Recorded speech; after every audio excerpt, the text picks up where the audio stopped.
യഹോവ അവരെ മിസ്രയീം ദേശത്തു നിന്ന് പുറപ്പെടുവിച്ചതിനാൽ ഇത് അവന് പ്രത്യേകമായി ആചരിക്കേണ്ടുന്ന രാത്രിയാകുന്നു. ഇതുതന്നെ ഇസ്രായേൽ മക്കളൊക്കെയും തലമുറ തലമുറയായി യഹോവയ്ക്ക് പ്രത്യേകം ആചരിക്കേണ്ടുന്ന രാത്രി.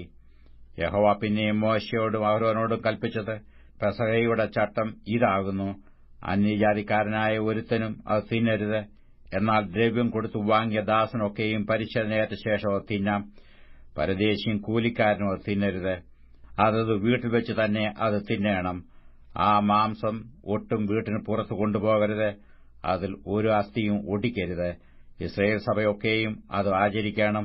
ഒരു അന്യജാതിക്കാരൻ നിന്നോടുകൂടെ പാർത്ത് യഹോവയ്ക്ക് പെസഹ ആചരിക്കണമെങ്കിൽ അവനുള്ള ആണൊക്കെയും പരിച്ഛേദന ഏൽക്കണം. അതിന്റെ ശേഷം അത് ആചരിക്കേണ്ടതിനു അവന് അടുത്തുവരാം. അവന് സ്വദേശിയെപ്പോലെ ആകും.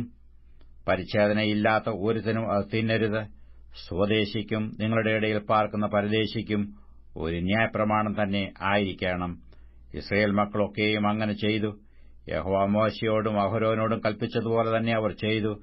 അന്ന് തന്നെ യഹോവ ഇസ്രായേൽ മക്കളെ ഗണഗണമായി മിസ്രയീം ദേശത്തുനിന്ന് പുറപ്പെടുവിച്ചു.